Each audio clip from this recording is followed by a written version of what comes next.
Hello and welcome to Studio Biz and all that jazz. Today I am bringing to you a wonderful guest, someone that I think you're going to get so much value from, and that is Damien Brooks. Now, Damien is a marketing expert with an extensive dance background, which you're going to hear all about. He's hailing from Las Vegas and really brings his interesting insights and expertise to this episode.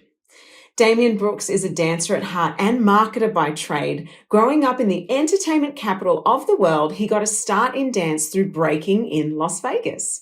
Damien has traveled the world as a member of the United States Marine Corps and has since returned to dance by sharing his gift of digital marketing and sales coaching. So, I'm going to share a link in the show notes so you can learn more about him. But I'm just so thrilled to bring you this episode as we talk about all of the marketing goodness that you can bring to your studio biz to help you grow and really overcome those challenges and hurdles when it comes to your marketing strategy. But more than that, he's a storyteller and he has some wonderful stories that he shares with us from his days busking on the street to, being in the Marines. He's a really interesting guy. I think you're going to get so much value. So enjoy the show, everyone. Hello and welcome to Studio Biz and all that jazz. I'm your performing arts business coach and host, Josephine Lancuba. This show is designed to bring you inspiration, information, and the instruments you need to create and grow the studio biz of your dreams. I will bring you a mix of solo episodes as well as interviews where I tap into the minds of industry experts. My career started as a performer over 2 decades ago. I later became a speaker, theatrical producer, and talent manager, as well as having a successful teaching career in singing, drama, and dance. 10 years into my professional journey, I became a mama of 2, and with a baby on my hip, opened up my very own performing arts studio. From hardship and humble beginnings to 4 studio locations and a multi-6-figure performing arts biz, I know how to attract students and keep them coming back for more. And in the show, I will share with you my experiences to help you thrive and fast-track your path to success. I know you have a spark inside of you with dreams and goals for the future. As your coach and mentor, I'm here to help you step into your limelight and be a cheerleader in your ear each and every week. So get ready to be entertained and inspired as we talk studio biz and all that jazz. Hello to Damien Brooks. We've got Damien here all the way from Las Vegas, Nevada, and he's the owner of Studio Engine, and we're so excited to have you on Studio Biz and all that jazz. Welcome. Thank you so much. It's an honor to be here. I appreciate you having me. Yeah, awesome. We connected online as everyone does these days. Now, I'm from Sydney, Australia. We have very different markets, but at the end of the day, I suppose, when we're talking to studio owners, there's a lot of similarities when it comes to, the language of marketing and all of that sort of thing. But we're going to dive into that later. Right now, what I'd love to find out is where you come, like, what do you do in this world? What's your background? What's Damien do? For sure. That's obviously one of the hardest questions is who am I? The best I've been able to figure out so far. Yeah, that's definitely up there in the hierarchy of needs. But what I've found so far is that I'm a dancer by heart, I'm a marketer by trade, and I'm just a believer and follower of Christ by choice. So I'm here to have fun. I've been put on this earth to kind of just share some gifts with people, and honestly, it's been one heck of a ride. I'm a b-boy as well, so I grew up breakdancing here in Las Vegas, Nevada. I used to break dance with all of my friends in school. We would go out as a crew down to the Las Vegas Strip, and we'd put out a boombox in a Home Depot bucket, and we would see if we were good enough to make some money with all of the tourists walking by. So that was a lot of fun. That was kind of my introduction into dance, was just going straight into busking. That has led to some incredible opportunities somewhere along the way. And I've had some great opportunities. I was in the United States Marine Corps, and as I got out, I dove into the world of digital marketing. I've been doing that for almost a decade now. Mm. Does that make sense? I mean, it's a Yeah, pretty I mean, fun I and love that you wild started journey. off, with that passion for dance. I think that's really interesting that you ended up in the Marine Corps because well, I suppose, I mean, dance is a discipline, right? But you were in Not too many dancers end up there. you were in a freestyle space though, from what you told me about, doing your b-boy stuff on the street and then, bringing it into such a militant space. I think that's really interesting. And then into marketing. Yeah, I don't know how I ended up there. I mean, I do, but it was a lot of fun. I always tell people I'm grateful for the opportunity. I'm glad I did my time, and now I'm off to do and serve in other places in life and in this world. So it's led me to helping out dance studio owners. Do you still dance? Like, do you still do it even just for fun or? I do, yeah. So I still dance. I still freestyle. I when I get up in the office to go get coffee, I'm probably moonwalking to the espresso machine. Um, when I go to the gym, I still practice my head spins and my windmills and all my power moves. Um, it's been one heck of a journey. I can't really give it up. I want to be that elderly man that can still break dance in the future. So that's one of my goals. Yeah, that's so cool. I love that so much. Tell me a little bit about, I mean, obviously you've had this massive evolution in your career. I love that you still dance. I mean, that's great. And I think it's important, especially in marketing, that marketers in the dance space, not that it's essential, but it does help, doesn't it, to have that sort of background and knowledge? Because I do find sometimes when you book a digital marketing company or whatever, they don't really understand what we do exactly. So that's really helpful. Tell me, just so that everyone at home understands Studio Engine, just in a nutshell, what is Studio Engine? Yeah, 100%. Studio Engine is a passion project of mine. I started in 2022. Um, Before Studio Engine, might make a little more sense if I add some context. I had a marketing agency. It was very much so a generalist approach to marketing. I worked with personal trainers, I worked with lawyers, I worked with medical spas that do like IV infusions. I was left and right. I was just taking clients, whoever needed help with their digital marketing. I was there. Um, and one day it hit me. I was like, I want to work with some dancers. I love dancing. And some really good friends of mine here in Las Vegas didn't have a studio at the time. They were still teaching out of places like Millennium and a couple of the other big studios in our city. And they were teaching an incredible breaking program, right? And they had some incredible kids. Adults were coming in for their classes. And then I went to one of the classes one day and I noticed that the front desk staff was like, hey, come here. Before you go to class, come here. Oh, you got to sign up for our membership and then you can take their class. And so I asked my friends, I was like, is this true? Like, I thought you guys were accepting payments on your own and that you were renting the space. And they're like, that is what's happening. So in this story, I realized, wait a minute, they're poaching your students. They were trying to get me to sign up for the unlimited package just so I could take your classes. And so this has got to change. And what ended up happening from that sparked an incredible journey where I said, look, I'm going to take all my resources, time, attention, all my experience. I'm going to help you guys out. And we set up some really successful Facebook ads. We did some Google advertisements, made their website, set up their payment processing systems and CRMs. And next thing you know, kids were coming left and right to sign up for this breakdancing class that most parents had never heard of. It was actually a lot of dads signing up their sons saying, wow, I used to do this back in the 90s or back in the 80s.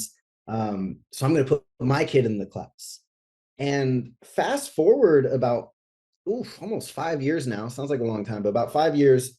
One of the kids who came from the Facebook ad is now on Team USA for the Olympics and will Wow. be competing in the 2024 Olympics in Africa. And I was like, wait a minute.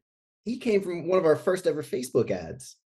Um, so that has spread now. This same feeling of excitement that I got from seeing this happen for one studio has spread. I specialized at first working with b-boy studios and breaking studios, helping them attract students. That led me to becoming the digital marketing manager at World of Dance. Helped them with some CRMs, automations, email campaigns, the works. And then all of that culminated in me working as the first ever member success specialist at the Dance Studio Owners Association.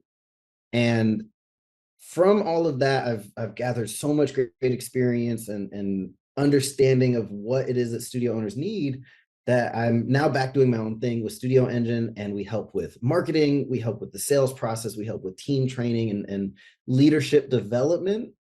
Because I take from my Marine Corps experience and my marketing experience and my dancer experience, I'm like, how do I fuse that all together? So long story short, that's what Studio Engine has evolved into today. And my vision and mission is to really kind of eliminate the concept of a starving artist, because I figured it's really hard to be starving if you're a millionaire. So yeah, totally. And I love that. And I actually am so for that. I actually have a few different facets of what I do. I'm a performing arts coach, but I also teach studio owners how to run, in-house talent management services and represent their artists in studio. So I do find that very interesting, because I'm so over the starving artist myth in this day and age. I think that we kind of have evolved from that, and I get it, like I totally get it, but I do think that it is something that we can break through, that glass ceiling of this, earning capacity. I just think that that's a glass ceiling that we can absolutely smash through as artists and creatives, really, because even as a business owner who may not be the performer anymore, you still have that creative sensibility. So, I do love that. I share the same message. We are so aligned, Damien. We are so aligned. Hence why you're on the show. Okay, yes. So look, tell me, because you seem to like you're just answering all my questions before I ask them. P.S. I just want you to know that's how onto it you are. Look, I do want to know about, obviously you're working with studio owners, right? You're seeing a lot of the pain points that are happening in the marketplace at the moment. In Australia, for example, and I'm sure it's the same in the States, but correct me if I'm wrong, inflation is a real thing. The cost of living is rising. And so we're seeing 100%. A lot of studio owners, concerned about that and saying things that this is impacting my business. I'm losing students, or my retention isn't as good as it was last season. So I'm seeing that as a real pain point at the moment. What would you say to that, to those that are saying that the cost of living is impacting my ability to have, a successful studio? Yeah, that is an incredible question. Definitely something everybody's feeling.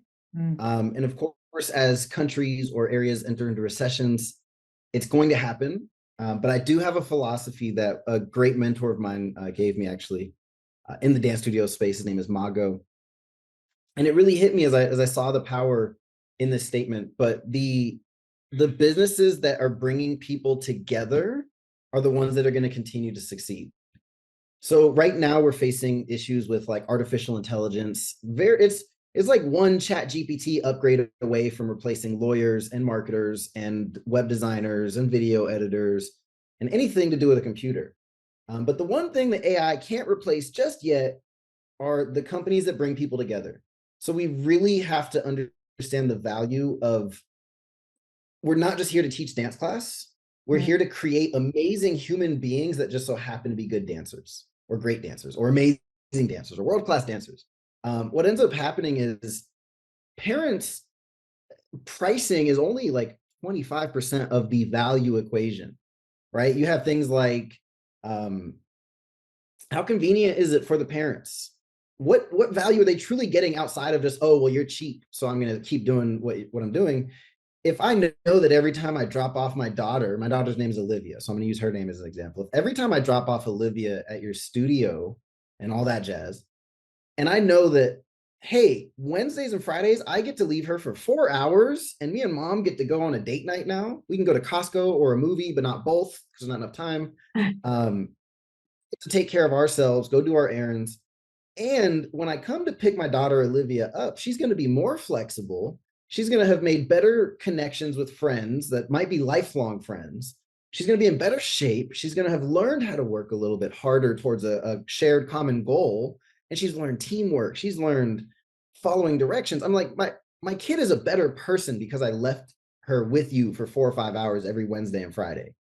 So the win-win here is I get that warm, fuzzy feeling as a dad saying I'm doing the right thing by keeping my daughter around this influence. And you benefit as the owner because now you just got 10 classes out of me every week, and I might be actually paying more. But a lot of studio owners don't bridge that connection of like, price is only a very small piece of what value actually is. And so we have to figure out, can we add so much value on the other end intentionally that prices, like, they will find the money to keep their kid in this great environment. Yeah, I really agree with that. And that's all about value perception, isn't it? And you know what? It's funny because I actually just did I went to see Tay-Tay in concert. Okay, so in Australia, Taylor Swift is here, and it was huge. Like the Swifties were out in full force. And, you know, it was just like crazy, like pandemonium. It was unbelievable, the craze that happened for this one artist. Haven't seen that here for a really long time.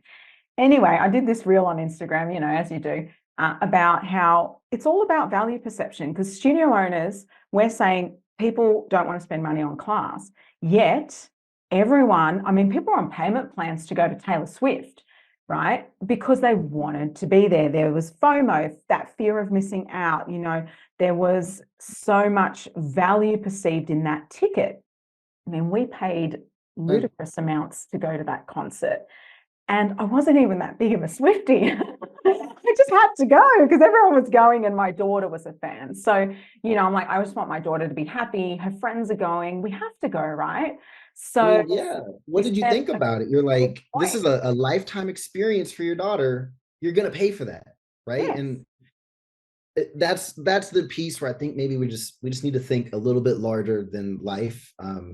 Just because it's a dance studio, I hear the phrase accidental studio owner, or I'm going to say something a little controversial here, but if people get to know me, they'll know I'm pretty controversial all the time. People don't like get an MBA from Harvard and say, I'm going to go and open a dance studio. Right? They might go and open something totally different. They might use that to go anywhere else in the world. And what ends up happening is, like, we have to develop the business acumen to understand it's just value perception.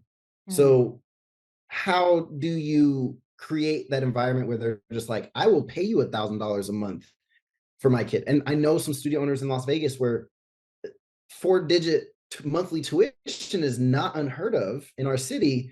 But what ends up happening is these kids are getting booked for Taylor Swift. They're getting booked for Cirque du Soleil. They're getting booked for Ferrari commercials. And none of these are exaggerations. I know 3 different studios where that's all very much so exactly what happened. Parents will pay for that.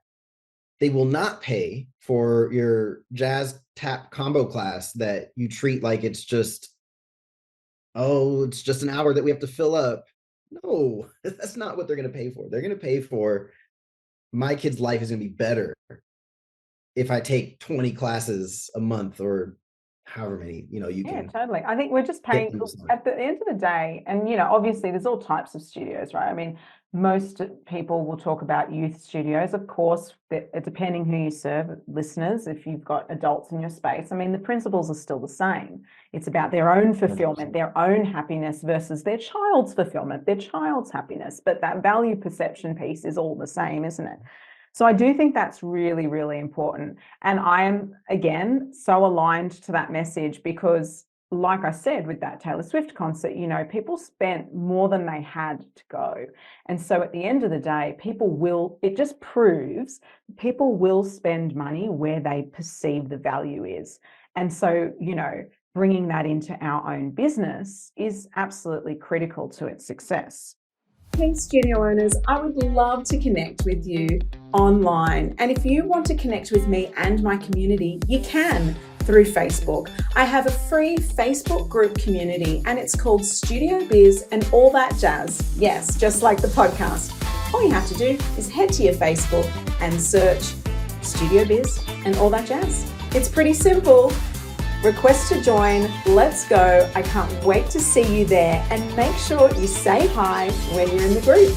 Link is in the show notes. Join us now.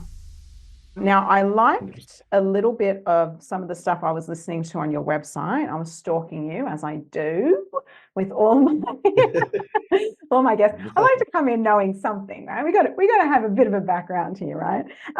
Get it. So tell me what the secret sauce is for a top studio. You used the word top studio, and I want you to clarify what that means exactly. But what is the secret sauce of a top studio? Like what's working, what's not? What's hot, what's not, Damien? I could break this down. I've probably spoken to thousands of studio owners one-on-one. My run rate was like 10 calls a day when I was with the Dance Studio Owners Association. So I was on calls back to back to back every day. Got to see the best of them, and I got to see the ones that needed a little more help. Yeah. Some of the things that I noticed that were telltale signs that you were a top studio performer, excluding revenue and money, because that just comes as a byproduct, was one, they would get things off of their plate as much as possible. So the difference here from the ones who might have needed more help were they would self-describe themselves as control freaks. And the concept of being a control freak is so dangerous in a dance studio environment. One, nobody likes working for a control freak.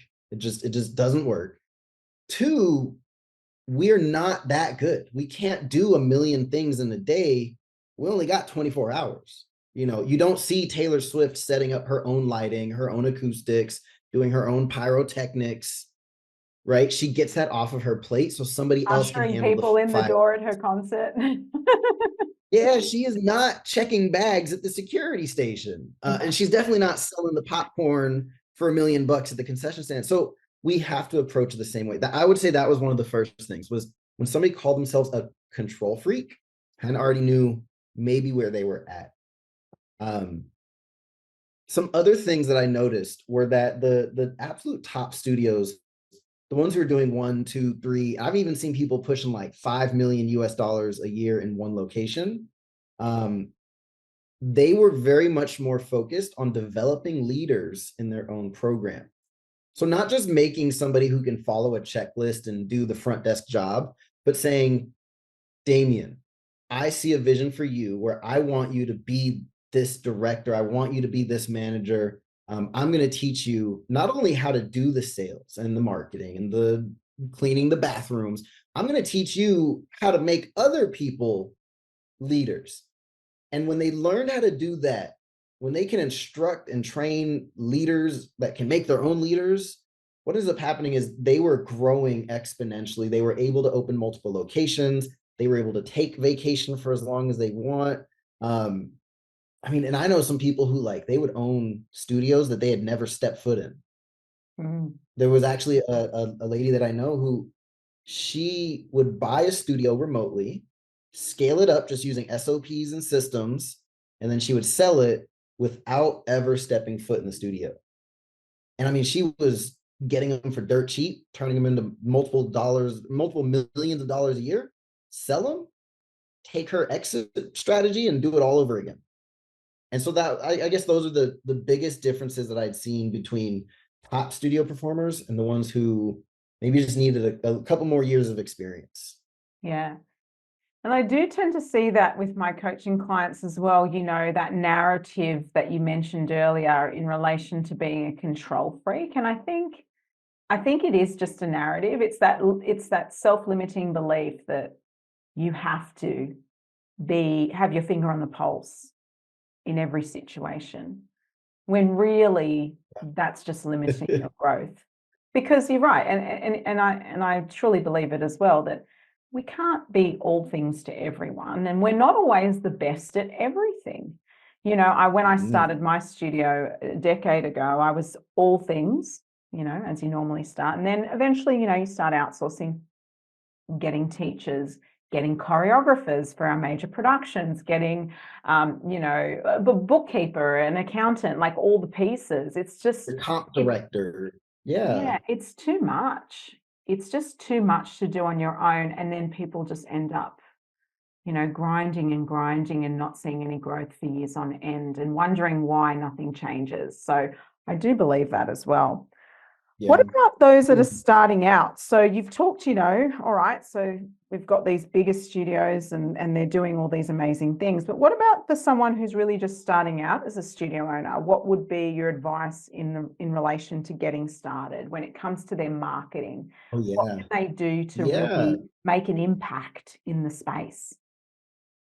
100%. I mean, I absolutely love working. If somebody is just starting out and open-minded and willing to try new things, oh man, we could work some magic. My advice really actually boils down to clear-cut numbers. I luckily was privy to really talking and becoming a soundboard for a lot of studio owners at all stages of growth. And I had learned that there's baby steps. There's baby steps that you have to be taking, and you really shouldn't try to take that next one until you finish the one before. What's great is that it also comes with very clear-cut yes or no binary options here. So if somebody's between 0 and 150 students, their main focus should be on learning how to get more students. That's it. As you get closer to like 100 students, we're really going to start looking at getting more administrative things off your plate. And I'd love to just look at the administrative part. Getting dance teachers, we all know it's like the mortar that holds the bricks together for your brick and mortar location. But the bricks is your administrative hires. So in this order, these are the things you need to get off your plate and get somebody else to do. Stop being a control freak. Number one, you need somebody to do your marketing. You need somebody who can get 2 to 3 leads per day to give you permission to continue contacting them about either a free class, a paid trial, an open house you're doing, something. You need a good marketer who can get you 2 to 3 strangers a day to give you name, email, phone number. The second hire, which usually happens around the 100 to 150 student range, is going to be your salesperson. Sometimes we call them an enrollment coordinator, enrollment specialist, whatever it is. This second administrative role turns those leads that the marketer was generating and should be booking trials, should be enrolling students, should be selling more classes to current students, and they should be really good at it, right? So we've got to give them the right scripts, the right tools, the right knowledge to do a great job. And then finally, from like that 150 to 300, I'm going to skip a bunch of steps there. But around past 300 students, if you're charging a fair rate, you should be able to afford a general manager who can manage those two for you. And what ends up happening is the end goal, the vision of what you need it to look like is that these people bring you a spreadsheet every week, every month, every quarter, however often that you need it. And you should be able to look at the numbers and say, does this make sense?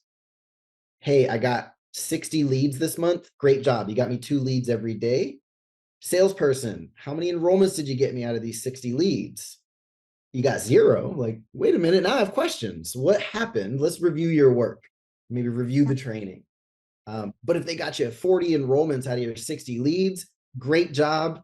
Here's a Starbucks gift card for the month. I love it. Let's do it again next month. And then your manager, by the time you hire them, should be able to look at all these numbers before it hits your desk and say, guys, what happened? Or guys, great job.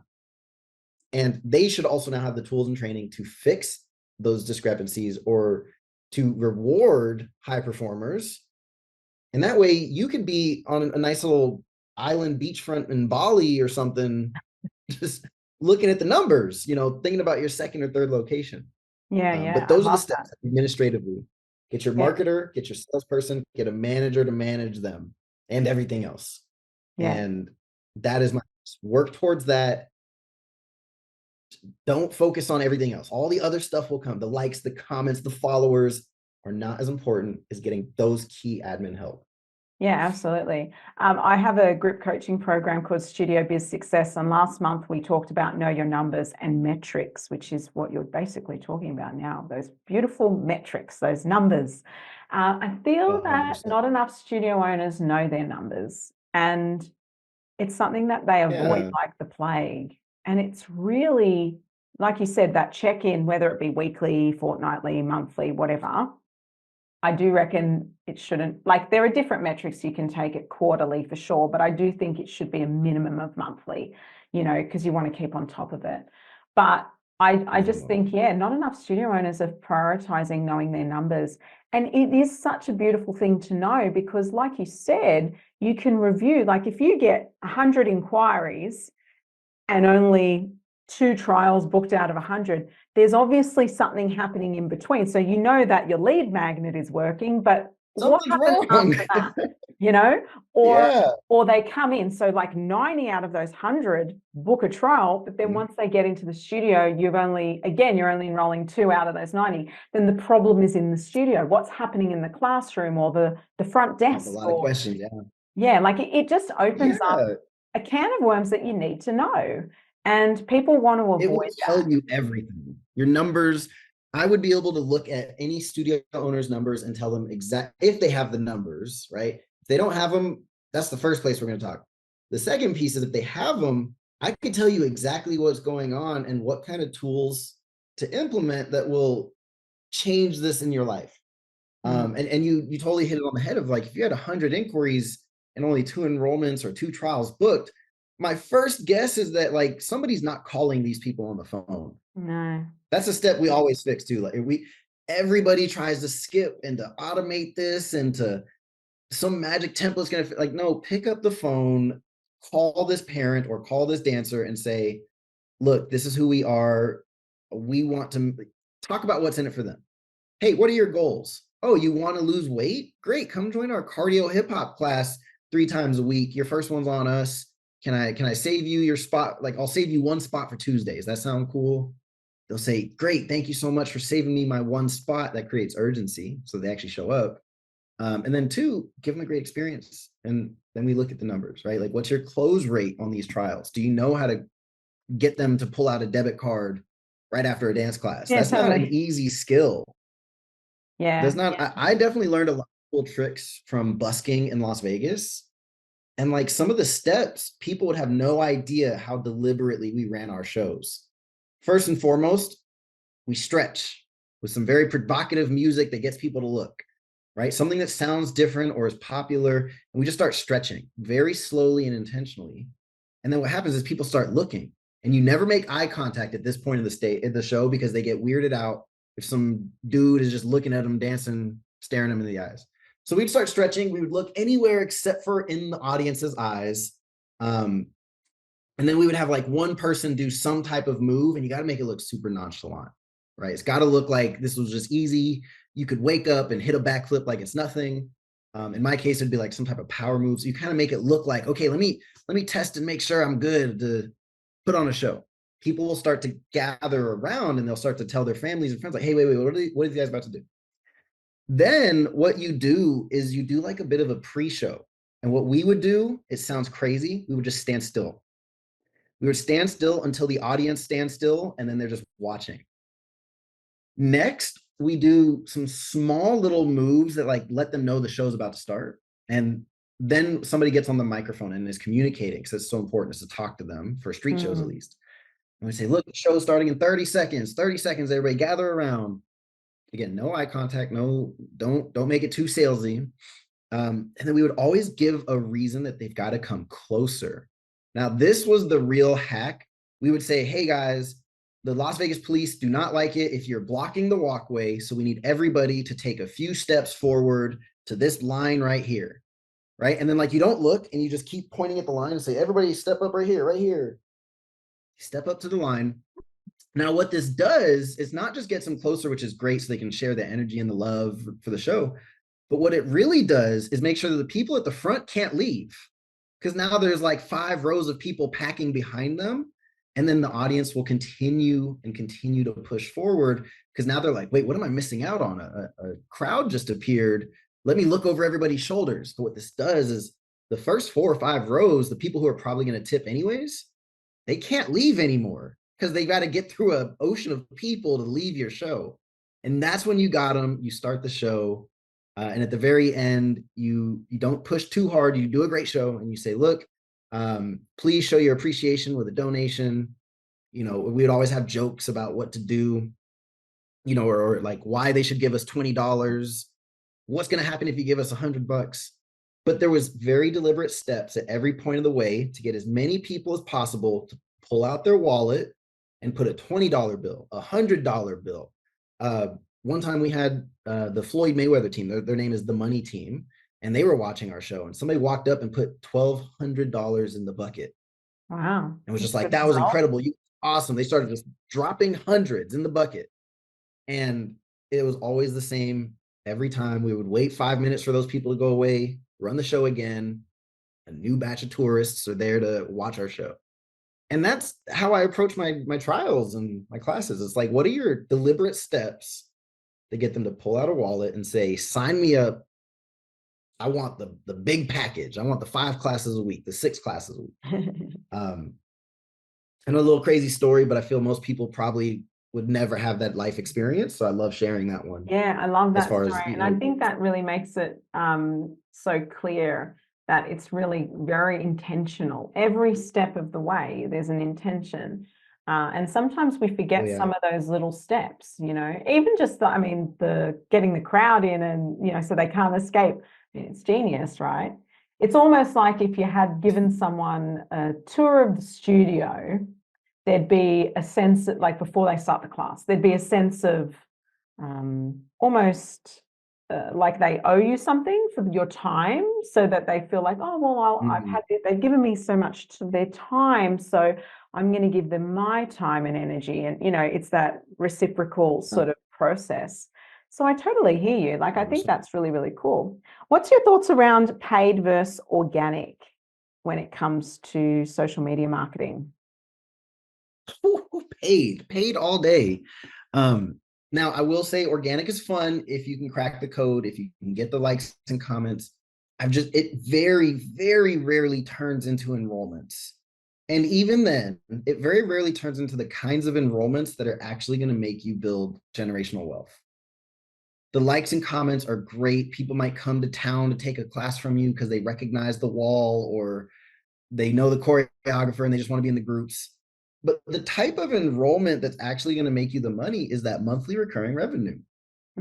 We can be so much more intentional with the paid marketing strategies. So like my hack is when I'm very intentional with my marketing, I can get very intentional results. And when I make small tweaks, I can get huge amounts of leverage and money on the other end. Because a lot of times we overcomplicate it. You don't need to target people who like Dancing with the Stars. You don't need to target whatever it is. Talk to all the moms who are over the age of 25 in your area and say, look, if you've got a 5-year-old, we've got something great for you. Here's who we are. We've got a golden ticket for you to come try a free dance class. Give me your name, email, phone number, and we will contact you to find the most convenient time for your family to come and have a great time with us. And I've seen people generating like, in Australia, I've seen like $2 Australian dollars per lead, and it's turning into huge enrollments where people are, even in Australia, I've heard that with some of the sessions and the timing is a little different because of the school districts, and sometimes they maybe don't want to pay as much in other countries, but like if you frame it the right way, they will invest if they see the value. So I go paid marketing all day because I can very intentionally say, put this message in front of all the moms of 8-year-olds that live in my city and let them know to bring their 8-year-olds to my class. What about where should we pay to play? So for example, you know, obvious choices are Instagram and Facebook. What's your thoughts on places like TikTok and whatnot? I'm a big fan of some of the updates with the TikTok marketplace and the ads manager. So it's the same as Facebook. You just go to business.tiktok.com. The great thing is that they've made it look exactly like Meta's business manager. It's not sophisticated for targeting just yet. So you usually have to cast a little bit wider of a net. But because there's so little competition right now on TikTok, you can get some great data right now with the TikTok Pixel, which most people don't even know is a thing. It's just like the Facebook Pixel, but TikTok made it. And now you can install this on your website, on your social medias, and retarget those people on TikTok.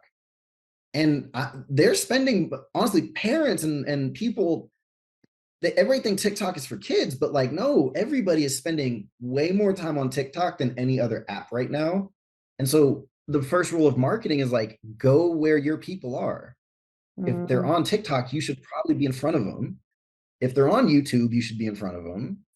If they're looking for smoke signals in the sky, you should be lighting your fire. So do what you got to I do, like go that. where they are. Hey, I love it too, but I'm a big fan of TikTok ads. I will say there's a larger ROI on Facebook right now, but if Yeah. you're already using that channel and feeling like it's kind of being tapped out, that's when it's time to start looking for other channels if you're continuing to scale or if you don't have enough lead flow. Um, I have seen it where some places it's like you can only talk to the same 5,000 moms so many times before they stop signing up. No matter how many times you refresh your ad, change the paragraph, try a new color button on your landing page. So you might need to go to other channels. So I do like TikTok. Not as big of a fan for YouTube ads, and I definitely wouldn't recommend like Hulu ads for dance studios just yet. Yeah. Okay, cool. Love that. So as we come towards the end of this conversation, I've got a few questions that I love to ask my guests just here at the end. But I'd love to know, what does success mean to you? What does it look like to you? That's a great question. I appreciate, making me really dig deep here. I like to I challenge. feel like success is when I can like 100% with conviction say, hey, I'm living right. Right. It doesn't necessarily boil down to like a dollar amount. I always feel like there's a enough is enough point in our lives where it's like, what's the difference between this many millions and that many millions? Like, it's always the thing. So when you can really say like, I'm living in my faith, my family, if that's the choice or path you choose to go down, like all of this stuff is just feeling right. I'm very happy with my life. I feel like that's success, because some of my happiest moments were like sitting in a dirt hole that I had to dig while it's raining in the military. And I'm just happy. Like, man, I'm where I'm supposed to be, doing what I'm supposed to do. This is great. I feel like that is success. It didn't matter how much money was in the bank account back then. It was like, I felt like I was doing the right thing. And to me, that is it. I would trade the money for that feeling anytime. No, I love that response. Who or what inspires you most? Ooh, great question. As far as inspiration, I got to give it up to God. That's my biggest one right there. Just when I released that feeling that like, oh, inspiration has to come from myself or somebody else, like really, I just feel like I don't know enough about how I even got here. So like, I'm just gonna say, hey, I'm now going to assume and have that faith that somebody or something way smarter than me put me here, to do what I'm doing and to feel all this love and happiness that I feel. So yeah, that's my inspiration right there is God. And now, as of recently, it's my family. I just had a daughter, so she's the most inspiring little girl ever. She makes me want to wake up at 4 a.m. and get in the gym. She makes me want to get out there and make some money. And most importantly, she just makes me want to be way happier and just take my time with life again. How old's your daughter? She is about to be 9 months old. Oh, so she's really, really little. Oh, Oh, she's a baby. congratulations. That's beautiful. Thank you so much. And so, what's next, Damien? What's next on the cards for you? Well, my partner, she actually just quit her full-time corporate sales tech job. She worked for a really large marketing technology company that worked with brands like Walmart, Ford, Ace Hardware. Some of these are really big over in America. I don't know how big they are in Australia, but they only work with brands that have more than 50 locations. So she actually just stepped away from that to come over to the agency full time. Uh, um, so that's been a very fun and exciting journey. We're finally able to do that as a family, but we have actually opened up another vertical, not just the dance studios. And this came from another inspiring story, but we're actually working with daycare owners as well. Oh, yeah. So that has been a huge, we've got a new agency called daycareleads.com. We're working a lot with our daycare owners, and pretty much taking the same principles that we've seen work for dance studio owners over the last 4, 5, 6 years now, and doing it over there. I like how you niche it. So even just that in itself, it's not just generalmarketing.com. It's daycares, it's studios. It's like each entity has a very clear message of who they serve. And I think that in itself is really important, even for studio owners too, to really be clear on who you serve and make that brand message like that clarity in your brand message so powerful. And I think that's really, really cool. Oh, well, good luck, and hoping that takes off for you. So where can people find you if they want to look you up? So if they wanted to just look me up and whatever I'm getting into, the best place would actually be damienbrooks.com. That's DAMIEN Brooks, BROOKS.com. Just keeping that up to date with information on like what projects I might be working on, upcoming speaking engagements I might have. In fact, I think I'm booked for Sydney in Australia at the end of this year. I believe I'm going out with Erin Bird to go speak at the retreat that she's hosting out there. So I'm very excited to go to Australia for the first time. I'll also have some free resources over there. I just got a YouTube channel that I launched as well.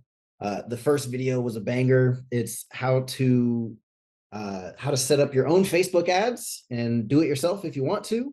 Because honestly, you can give people the knowledge, but less than 5% probably will actually go and implement it and see the success. So I'm like, let me put the value out there, see what leads from that.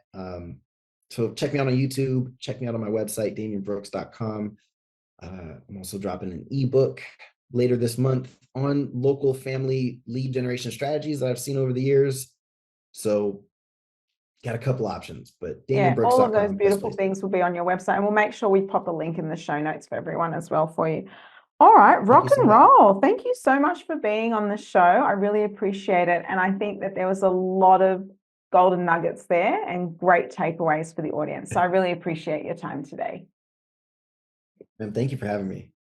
This episode was brought to you by my signature group coaching program, Studio Biz Success, an amazing and accessible online educational platform for performing arts studio owners designed to help you grow your business with confidence and get your results.